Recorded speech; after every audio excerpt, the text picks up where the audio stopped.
Kembali lagi bersama kami di News Today, pemirsa. Sejumlah warga Muara Angke, Jakarta Utara mengeluhkan mahalnya biaya air bersih akibat tidak adanya akses air perpipaan di rumah mereka.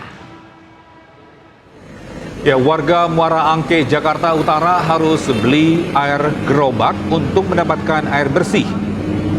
Air bersih yang dituang ke dalam jerigen ini untuk memenuhi kebutuhan harian warga. Ya, warga mengandalkan pasokan ini karena air sumur sudah tidak layak untuk dikonsumsi.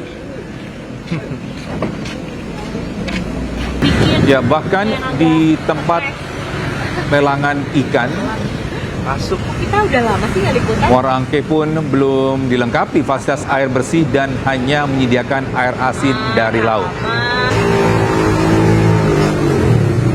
Oh, di kita bisa gitu. Tidak biasa. Tapi ntar kita langsung pulang cepet kok.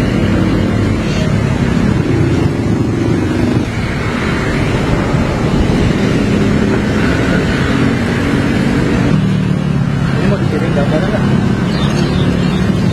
Maksudmu biar kalian LOT, aku ngirimnya. Ya, terserah. Mau ngapain sih kalau kameramen handle kayak gini? Ya, dan untuk mengetahui informasi lengkapnya, kita sudah bergabung dengan jurnalis iNews Anissa Rizkia di Muara Angke, Jakarta Utara. Ya, Anissa, berapa biaya yang harus dikeluarkan warga Muara Angke untuk mendapatkan air bersih?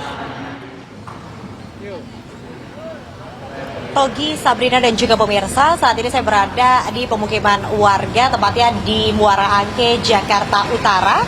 Memang kalau dilihat begitu ya, mereka beraktivitas seperti biasanya, namun kondisinya saat ini mereka harus mengalami krisis air bersih, di mana kalau saya bisa tunjukkan kepada Anda salah satu sungai yang ada di Muara Angke, Jakarta Utara ini terlihat kondisi air begitu keruh, tercemar. Ada beberapa limbah yang terapung dan sudah muncul busa, itu artinya memang kondisi ini sudah tercemari oleh limbah industri, baik itu limbah rumah tangga dan juga sampah plastik yang tentunya mengancam ekosistem serta kesehatan manusia yang berada di sekitarnya. Dan kalau saya bisa bercerita sedikit, solusi yang harus dihadapi oleh warga ini memang mereka harus mengandalkan para pedagang yang menjajakan air bersih setiap harinya. Ini merupakan kondisi di wilayah Muara Angke, di mana memang para pedagang di sini mereka mengantarkan air bersih ini ke rumah-rumah warga, kemudian juga ke pusat pelelangan ikan yang ada di Muara Angke, Jakarta Utara. Saya akan coba berbincang dengan salah satu pedagang air bersih di sini. Bapak boleh diperkenalkan, namanya Pak siapa? Pak Cahyo. Pak Cahyo, sudah berapa lama Pak menjadi penjual air bersih di Muara Angke? 6 tahun. Sudah 6 tahun. Biasa Bapak menjual berapa jerigen, Pak? 20 jerigen. Per hari? Per hari ya lebih lah, 40 lah. 40 jerigen per hari. Satu jerigennya ini dijual harga berapa, Pak? Atau satu pikul, biasa perhitungan seperti apa? Satu pikul. Satu pikul 6.000. Satu pikul 6.000. Kemudian Bapak biasa mengantarkan di jam berapa saja nih ke rumah-rumah warga? Dari jam 5 sampai jam 6 sore. Jadi pada pagi hari dan juga sore hari begitu ya, untuk kebutuhan air bersih warga yang ada di sekitaran sini. Untuk jarak yang biasa Bapak antarkan ini berapa kilometer dari tempat pengisian air bersih ini? Ya tergantung tempat. Ada pesanan jauh, ada yang jauh, ada yang dekat gitu. Paling jauh berapa kilo, Pak? Ya karena berapa kilo ya, 3 kiloan lah ada. Oke, baik. Terima kasih Bapak Cahyo atas waktunya. Mungkin ada harapan Pak untuk pedagang di sini dengan kondisi air yang saat ini memprihatinkan. Para pedagang pun juga harus mengisi air di pusat pengisian yang lokasinya juga jauh dari rumah warga. Harapannya mungkin Pak? Ya harapannya lebih enak ya, kesononya lancar lah, bisa usaha lah. Oke. Iya. Terima kasih Bapak Cahyo. Dan itu tadi perbincangan saya bersama salah satu pedagang yang memang ia harus berkeliling setiap harinya pada pagi dan sore hari karena itu merupakan jam-jam yang biasanya warga ini memesan begitu ya air bersih untuk dibawa ke pemukiman ataupun ke pusat pelelangan ikan. Yang mana kalau tadi saya sempat berbincang begitu bersama dengan para penjual ikan yang ada di wilayah Muara Angke, mereka menginginkan begitu agar pemerintah agar segera memberikan solusi kepada warga di sini karena para pedagang pun juga mengeluhkan sulit sekali mendapatkan air bersih dan harus mengandalkan para pedagang air bersih yang keliling setiap harinya. Demikian sementara saya laporkan dari Muara Angke, Jakarta Utara. Saya kembalikan kepada Togi dan juga Sabrina yang ada di studio. Baik, terima kasih atas informasinya, Anissa Rizky atas informasinya. Melaporkan langsung dari Muara Angke, Jakarta Utara. Selamat bertugas kembali.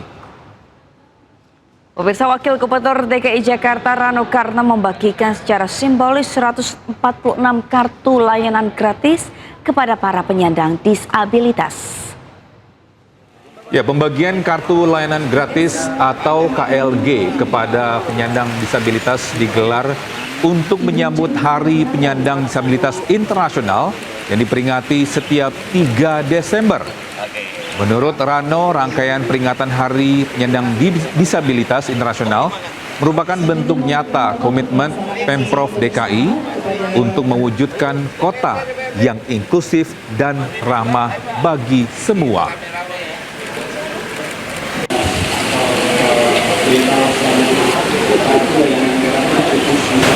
KLG untuk disabilitas adalah wujud komitmen Pemprov DKI, janji kami kepada masyarakat Jakarta.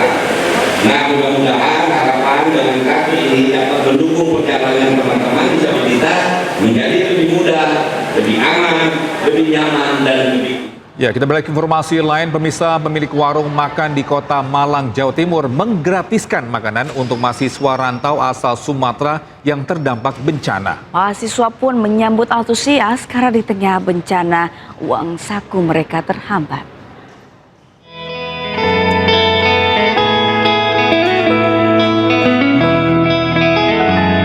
Sebuah kedai yang berlokasi di Jogja dan Kota Malang ini menyediakan makan dan minum gratis untuk mahasiswa rantau, terutama asal Pulau Sumatera yang terdampak bencana. Total ada 4 kedai yang berlokasi di Jogja dan Kota Malang ini yang menyediakan makanan gratis khas Aceh untuk mahasiswa. Hal ini dilakukan pihak kedai karena kondisi darurat bencana di Sumatera yang berdampak pada uang saku mahasiswa yang merantau. Pemberian makan gratis ini menjadi bentuk saling bantu warga di tengah kesulitan. Syaratnya pun cukup mudah, cukup menunjukkan KTP atau kartu mahasiswa. Mahasiswa bisa memilih nasi lemak dengan menu ayam laos atau tongkol lengkap dengan kerupuk dan es teh. Sebenarnya juga dari Aceh, saya dari Biren gitu. Jadi kemudian tahunya karena memang keluarga di sana banyak yang lost kontak, sulit dihubungi, nggak ada sinyal, mati lampu. Nah jadi dari situ akhirnya kepikiran juga mau bantu ke sana, tapi juga bingung gimana. Akhirnya yang pertama terpikirkan adalah bantu teman-teman mahasiswa yang ada di Malang karena mereka juga pasti kesusahan, nggak dapat kiriman dari orang tua, belum dapat kabar dari orang tuanya di sana. Nah akhirnya kita inisiatif untuk bantu teman-teman mahasiswa untuk ngasih sedikit bantuan untuk mereka bisa makan di sini. Mahasiswa asal Aceh, Sumatera Utara, Sumatera Barat pun mendatangkan ke kedai untuk makan.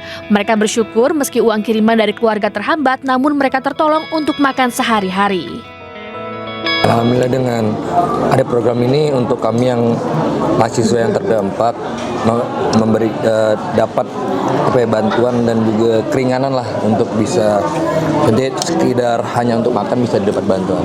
Alhamdulillah cukup terbantu, saya dengan teman-teman Aceh juga sangat terbantu ya karena memang banyak juga teman-teman yang masih nunggu kiriman dari keluarga juga nggak bisa dihubungi sama sekali keluarga yang di sana juga. Akhirnya dengan ada ini seenggaknya tertolong lah untuk teman-teman yang masih di sini nunggu kabar dari keluarga.